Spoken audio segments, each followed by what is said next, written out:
Ngunit pagdating ng niya, mawawala ang dito na. Noong ako'y bata pa, nagsasalita ako, naiisip at nananagsilan tulad ng bata. Kung ako'y mayroon ng sapat na kulang, iniwan ko na ang mga asang bata. Sa kasalukuyan, tila malabong larawan ang nakikita natin sa salamin.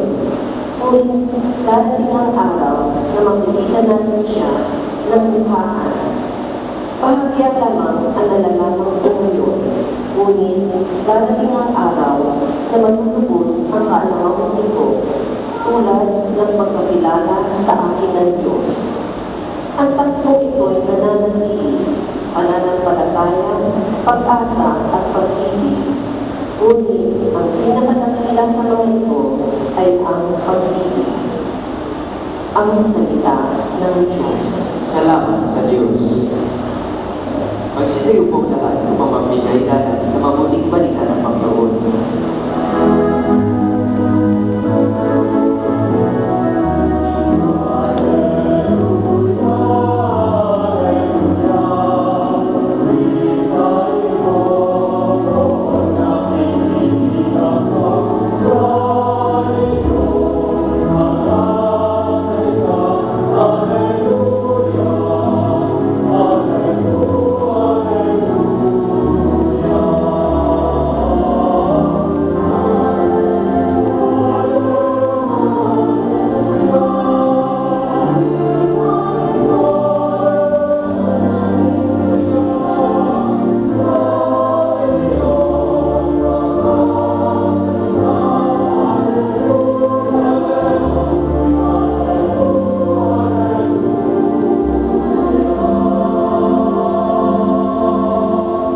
Sumainyo ang Panginoon At sumaiyo ang pagpapahayag ng mabuting balita ng Panginoon ayon kay San Lucas.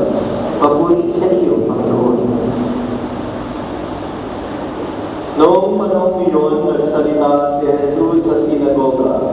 Natupad ngayon ang bahagi ito ng kasulatan samantalang nakikinig kayo.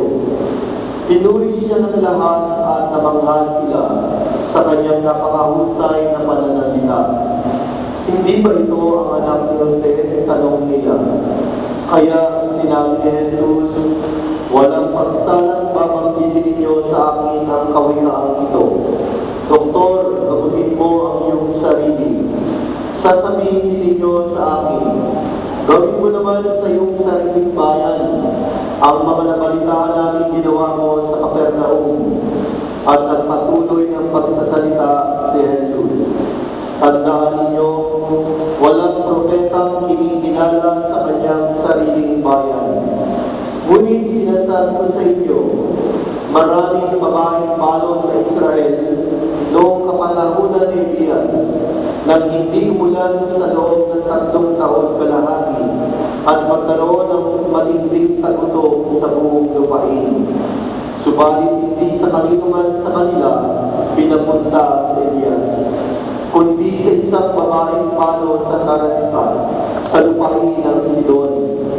Sa dinami-dami ng mga ketongin sa Israel ng kapanahunan ni Eliseo, walang pinagaling isaman sa kanila. Sinaaman pang taga Syria ang pinagaling. Galit na galit ang lahat na nasa sinagoga ng marinig ito. Nagtindigan sila at pinagtaguyan siyang palabas. Sa talungtong ng tuloy na kinatatayuan ng bayan upang ibuhin sa bangin. Ngunit dumaan siya sa kalagitnaan nila at umalis.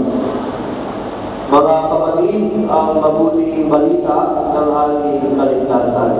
Pinupuri na namin, Panginoon Jesucristo. Magandang umaga sa inyong lahat. Magandang umaga po.